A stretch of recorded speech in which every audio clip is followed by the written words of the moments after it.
नमस्कार साथियों, स्वागत है आप सबका विजडम पॉइंट पे। आज है 27 मई और मैं सत्यम त्रिपाठी आप सबके लिए लेकर आया हूं करंट अफेयर का सेशन। अगर आप एसएससी, रेलवे, यूपी SSC की तैयारी कर रहे हैं तो बिल्कुल ठीक जगह पे हैं। इसके अतिरिक्त यदि आप देश दुनिया की जानकारी रखना चाहते हैं तो भी हमारे चैनल विजडम पॉइंट को सब्सक्राइब कर लीजिए। इस चैनल के माध्यम से जो भी देश दुनिया की नई जानकारी होगी आप तक पहुँचाई जाएगी। चलिए साथियों, आज का सेशन शुरू करते हैं। आज का पहला क्वेश्चन है, अभी किस राज्य के श्रमिकों को अन्य राज्यों में काम के लिए जाने से पहले अपने राज्य से अनुमति लेना अनिवार्य हुआ है? इस क्वेश्चन का सी ऑप्शन सही है, उत्तर प्रदेश। आपको बता दें कि अभी कोरोना महामारी के चलते लगभग 30 लाख प्रवासी श्रमिक जो हैं वो अपने प्रदेश उत्तर प्रदेश को लौटे हैं। तो उनको लौटते वक्त काफ़ी सारी दिक्कतों का सामना करना पड़ा है, जैसे कि भोजन की समस्या, उसके बाद परिवहन की समस्या, उनको आने के लिए कोई साधन नहीं था, उसके साथ साथ वहाँ पर रहने की समस्या, चिकित्सा संबंधी समस्या, तमाम प्रकार की समस्याओं को झेलते हुए अपने प्रदेश को लौटे हैं। तो इसको देखते हुए अभी उत्तर प्रदेश की सरकार ने निर्णय लिया है कि अब किसी भी राज्य को यदि मज़दूरों की ज़रूरत होगी तो वो क्या करेगा कि वो आएगा हमारे उत्तर प्रदेश की सरकार से बाकायदे लिखा पढ़ी के साथ यहाँ के मज़दूरों को अपने राज्य में लेके जाएगा। तो लिखा पढ़ी में क्या किया जाएगा? लिखा पढ़ी में ये होगा कि जो भी मज़दूर यहाँ उत्तर प्रदेश से जा रहे हैं उनके राज्य में काम करने के लिए, तो उनको क्या हो कि न तो खाने की दिक्कत हो, न तो रहने की दिक्कत हो, न तो चिकित्सा संबंधी कोई समस्या हो, मतलब किसी भी प्रकार की कोई समस्या नहीं होनी चाहिए। ये बाकायदे लिखा पढ़ी करके ही दूसरे राज्य वाले मज़दूरों को यहाँ से लेकर के जा सकते हैं।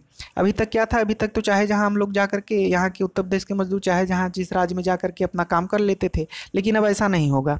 अब उत्तर प्रदेश की सरकार से बाकायदे लिखा पढ़ी के साथ मतलब उत्तर प्रदेश की सरकार के साथ सरकार से अनुमति लेने के बाद ही वो लेके जा सकेंगे मज़दूरों को यहाँ के। तो इससे क्या हुआ? इससे उनको तो आराम होगा, लेकिन अगर एक दूसरी तरीके से देखा जाए तो क्या है कि हमारे संविधान में ये लिखा गया है कि सबका मूल अधिकार है। मूल अधिकार में क्या है कि हम किसी भी राज्य में जा कर के, किसी भी ज़िले में, किसी भी गांव में, किसी भी शहर में जा कर के हम आसानी के साथ रह सकते हैं, वहाँ पे नौकरी कर सकते हैं। तो इससे क्या होगा कि इससे थोड़ा सा मूल अधिकार का हनन होगा। लेकिन क्या है कि एक तरीके से अगर देखा जाए तो ये सही निर्णय है, इसलिए कि जो भी दिक्कत है, लगभग 30 लाख, समझिए 30 लाख जो श्रमिक हैं उनको दिक्कतों का सामना करना पड़ा है। तो ये दिक्कतों का सामना अगर ये इस तरीके से जाएंगे मज़दूर तो नहीं करना पड़ेगा।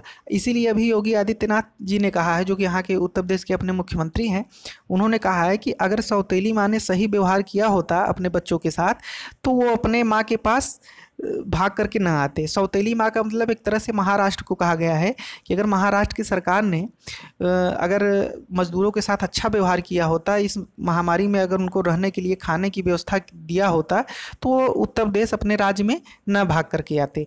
चूँकि आप लोग देखे होंगे कि महाराष्ट्र, मुंबई वगैरह में जो इतने लंबे लंबे मकान या बिल्डिंग वगैरह बनते हैं, सब उत्तर प्रदेश और बिहार के ही मज़दूर के द्वारा वो सब बनाया जाता है। तो इसीलिए योगी आदित्यनाथ द्वारा ये निर्णय लिया गया है कि अब जो भी मज़दूर जाएंगे वो बिना राज्य सरकार की अनुमति से या हमारे अनुमति के बिना वहाँ पे किसी भी अन्य राज्य में काम करने के लिए नहीं जाएंगे। और अनुमति का मतलब ये हुआ कि मज़दूरों के फ़ायदे के लिए ही ये नियम लाया जा रहा है। अब बात तो उत्तर प्रदेश की है, तो उत्तर प्रदेश की राजधानी लखनऊ में है। मुख्यमंत्री वहाँ के योगी आदित्यनाथ जी हैं और राज्यपाल वहाँ की आनंदीबेन पटेल हैं। अब अगले क्वेश्चन पे चलते हैं। क्वेश्चन नंबर 2 है, अभी किस बैंक द्वारा सीनियर सिटीजन केयर एफडी योजना की शुरुआत की गई? इस क्वेश्चन का सी ऑप्शन सही है, HDFC बैंक। आपको बता दें कि अभी HDFC बैंक ने वरिष्ठ नागरिकों के लिए एक विशेष प्रकार की फिक्स डिपॉजिट की शुरुआत की है। तो इस मतलब योजना के तहत क्या होगा कि जैसे कि जो HDFC बैंक में आप लोग पहले एफडी करते थे तो पहले जितना ब्याज मिलता था अब उससे ज़्यादा ब्याज आपको मिलेगा। अगर आप इस समय 5 साल के लिए HDFC बैंक में एफडी करते हैं, फिक्स डिपॉजिट करते हैं, तो आपको 6.25% के हिसाब से ब्याज के रूप में मिलेगा। और अगर आप 10 साल के लिए एफडी करते हैं तो 6.50% के हिसाब से आपको ब्याज दिया जाएगा। ये सिर्फ केवल वरिष्ठ नागरिकों के लिए है। अब बात HDFC की है, तो HDFC की स्थापना जो 1994 में हुई थी, मुख्यालय इसका मुंबई में है, MD इसके आदित्य पुरी जी हैं। अब अगले क्वेश्चन पे चलते हैं। क्वेश्चन नंबर 3 है, अभी किस राज्य में कोरोना वायरस का पहला मामला सामने आया था? इस क्वेश्चन का ए ऑप्शन सही है, नागालैंड। आपको बता दें कि भी नागालैंड में कोविड-19 के एक भी पेशेंट नहीं थे, अब वहाँ पर भी एक पेशेंट हो गए हैं। अब वहाँ पर भी इस महामारी का शुरुआत हो गया है। अब बात नागालैंड की है, तो नागालैंड की राजधानी कोहिमा में है। मुख्यमंत्री वहाँ के नेफ्यू रियो हैं और राज्यपाल वहाँ के RN रवि जी हैं। अब अगले क्वेश्चन पर चलते हैं। क्वेश्चन नंबर 4 है, अभी ताइवान के राष्ट्रपति कौन बने हैं? तो इस क्वेश्चन का ए ऑप्शन सही है, साई इंग वेंग जी ताइवान के नए राष्ट्रपति बने हैं। अगले क्वेश्चन पर क्वेश्चन नंबर 5 है, अभी भारत द्वारा किस देश को टिड्डी मारने वाले कीटनाशक को भेजी जाएगी? तो इस क्वेश्चन का ए ऑप्शन सही है, ईरान। आपको बता दें कि इस समय भारत में जो है टिड्डियों का प्रकोप उग्र रूप में चल रहा है, और आप लोग किसानों के खेत में तो छोड़िए, लेकिन शहरों की बात कर रहे हैं। शहर में जैसे राजस्थान के जयपुर में, जिसे पिंक सिटी भी कहते हैं जयपुर को, तो जयपुर में शहरों में इस समय उग्र रूप में ये लोग चल रहे हैं, और झुंड का झुंड बना करके ये लोग किसानों के खेतों के फसल इस तरीके से चट करते हैं कि देखते ही देखते पता चला पूरी फसल को ये लोग साफ कर दिए। तो इसी को देखते हुए ये अभी राजस्थान में एंट्री हुए हैं, राजस्थान से फिर मध्य प्रदेश में, मध्य प्रदेश से फिर यूपी में इनका प्रकोप इस समय चल रहा है। लेकिन उग्र रूप इस समय राजस्थान और एमपी में भी देखने को मिल रहा है। तो क्या होगा कि अगर इनको कुछ दिन के लिए नष्ट नहीं किया जाएगा, इनको मारने की कोई योजना नहीं बनाई जाएगी, तो ये धीरे धीरे हर राज्यों में फैल जाएंगे। तो इसीलिए अभी भारत ने क्या किया है कि इस टिड्डियों को मारने के लिए जो कीटनाशक होता है, तो उसी कीटनाशक को ईरान में भी भेजा है। आप लोग सोच रहे होंगे कि इनका प्रकोप जो है भारत में है, और भारत जो है वो कीटनाशक ईरान को भेज रही है। तो आपको बता दें कि ईरान जो है अपना अच्छा दोस्त है भारत का, तो इसीलिए अभी ईरान में भी इसका उग्र रूप है।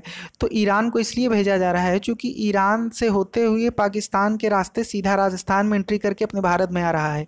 तो भारत इसलिए ईरान को भेजा है कि ईरान में अगर नष्ट हो जाएगा तो ईरान में नष्ट हो जाएगा, तो पाकिस्तान में नहीं जाएगा, पाकिस्तान में नहीं जाएगा तो अपने भारत में नहीं आएगा। तो इसको पहले से ही नष्ट कर दिया जा रहा है। तो इसीलिए ईरान को ये दवा भेजा गया है। और इसके साथ साथ ईरान जो है अपना दोस्त भी है। अभी वहाँ पे क्या किया गया है कि चाबहार बंदरगाह ईरान ने हमको बनाने के लिए दिया है। हम लोग चाबहार बंदरगाह वहाँ पे क्यों बनाए हैं? हम जो सेंटर एशिया है, मध्य एशिया है, तो वहाँ पे जाने के लिए अभी पाकिस्तान जो अपना प्यारा बालक है नादानी कर रहा है, तो इस समय हमको अपने अंदर से कहीं जाने आने नहीं दे रहा है। तो अभी हम लोगों ने क्या किया है कि इधर जो अरब सागर है, अरब सागर के रास्ते से सीधा हम ईरान में पहुँचेंगे, और ईरान में चाबहार बंदरगाह बनाया गया है भारत द्वारा। तो चाबहार बंदरगाह द्वारा ईरान से होते हुए उधर अफगानिस्तान से होते हुए हम लोग सेंटर एशिया में चले जाएंगे। आप लोग सोच रहे हैं कि सेंटर एशिया में जाने की क्या ज़रूरत है?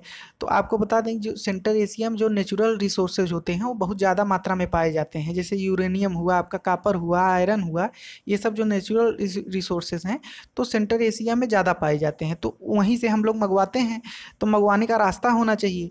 तो आप लोग सोच रहे होंगे कि अफगानिस्तान जो है वो लगभग 107 किलोमीटर का शायद रास्ता अपने भारत से भी बनाती है।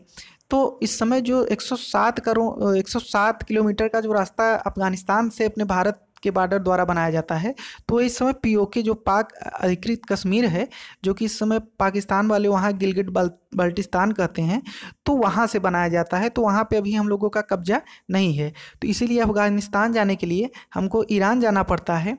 तो ईरान से चाबहार बंदरगाह से फिर जाएंगे, तो अंदर ईरान के बाद फिर तब अफगानिस्तान में जाएंगे। अफगानिस्तान में भी हमने रोड बनवाया है, भारत द्वारा रोड बनवाया गया है। तो अफगानिस्तान से रोड के रास्ते सीधा सेंटर एशिया में हम लोग जाते हैं। अब अगले क्वेश्चन पे चलते हैं। क्वेश्चन नंबर 6 है, अभी किस राज्य में कोविड-19 से मरने वाले परिवार को 4 लाख रुपए की सहायता राज्य सरकार ने देने की घोषणा की है? तो इस क्वेश्चन का सी ऑप्शन से है बिहार। आपको बता दें कि बिहार सरकार ने भी निर्णय लिया है कि जो भी उनके यहाँ उनके नागरिक अगर कोविड-19 से मरते हैं, कोरोना वायरस की वजह से मरते हैं, तो उनके परिवार वालों को 4 लाख रुपए की आर्थिक सहायता बिहार सरकार द्वारा दी जाएगी। अब बात बिहार सरकार की है, तो बिहार की राजधानी जो पटना में है, अब मुख्यमंत्री वहाँ के नीतीश कुमार हैं और राज्यपाल वहाँ के फागू चौहान जी हैं। क्वेश्चन नंबर 7 है, अभी किस राज्य सरकार द्वारा श्रम सिद्धि अभियान की शुरुआत की गई? इस क्वेश्चन का ए ऑप्शन सही है, मध्य प्रदेश। आपको बता दें कि मध्य प्रदेश की सरकार ने अभी श्रम सिद्धि अभियान की शुरुआत की गई है। इसके पहले क्या हुआ था कि इसके पहले मध्य प्रदेश की सरकार ने सबको मिलेगा रोजगार योजना की शुरुआत की गई थी। तो इस योजना के तहत क्या था कि जो भी वहाँ पे प्रवासी मजदूर हैं या जो भी मजदूर मध्य प्रदेश के हैं, उनको क्या किया जाएगा कि मनरेगा का कार्ड बनाया जाएगा और उस कार्ड के अंतर्गत उनको रोजगार दिया जाएगा। लेकिन जो ये श्रम सिद्धि अभियान है, इस अभियान के तहत क्या होगा कि जो वहाँ के मुख्यमंत्री हैं वो राज्य के प्रत्येक ग्राम पंचायत में पंचायत स्तर पे जो भी मजदूर होंगे जिनका कार्ड नहीं भी बन पाएगा किसी कारणवश मनरेगा का, तो उनको भी रोजगार इस अभियान के तहत दिया जाएगा। ये पंचायत स्तर पे दिया जाएगा। अब बात मध्य प्रदेश की है, तो मध्य प्रदेश की राजधानी जो है भोपाल में है। मुख्यमंत्री वहाँ के शिवराज सिंह चौहान हैं और गवर्नर वहाँ के लालजी टंडन हैं। अब अगले क्वेश्चन पे चलते हैं। क्वेश्चन नंबर 8 है, अभी किस राज्य सरकार ने शराब की एमआरपी के ऊपर 50% स्पेशल कोविड फीस लगाने का निर्णय लिया है? तो इस क्वेश्चन का सी ऑप्शन सही है उड़ीसा। उड़ीसा की सरकार ने अभी शराब पर 50% जो भी एमआरपी है उस पर 50% स्पेशल कोविड फीस लगाने का निर्णय लिया है। तो क्या हुआ था कि जैसे कि शराब की दुकान अभी कुछ दिन पहले खोल दी गई थी, तो कुछ लोग जो शराबी टाइप के लोग थे वो लोग क्या कर रहे थे कि देश की आर्थिक स्थिति को मजबूत करने चले थे और वहाँ पे भीड़ इकट्ठा करके कोरोना वायरस फैला रहे थे। तो अभी उड़ीसा की सरकार ने क्या किया है कि अभी उड़ीसा की सरकार द्वारा अब क्या होगा कि अब होम डिलीवरी की जाएगी, जो शराब है उसकी होम डिलीवरी की जाएगी और इसके तहत जो भी शराब का एमआरपी होगा उस पर 50% स्पेशल कोविड फीस भी लगाई जाएगी, मतलब अब शराब को महंगा कर दिया जाएगा। अब बात उड़ीसा की है, तो उड़ीसा की राजधानी भुवनेश्वर में है, मुख्यमंत्री वहाँ के नवीन पटनायक हैं और राज्यपाल वहाँ के गणेशी लाल हैं। अब अगले क्वेश्चन पे चलते हैं। क्वेश्चन नंबर 9 है, अभी किस राज्य के मंत्रिमंडल ने खेलों को उद्योग का दर्जा दिया है? तो इस क्वेश्चन का ए ऑप्शन सही है मिजोरम। आपको बता दें कि खेल के महत्व तथा खेल के क्षेत्र में रोजगार पैदा करने के उद्देश्य से इसको मतलब शुरू किया गया है, इसको उद्योग का दर्जा दिया जा रहा है।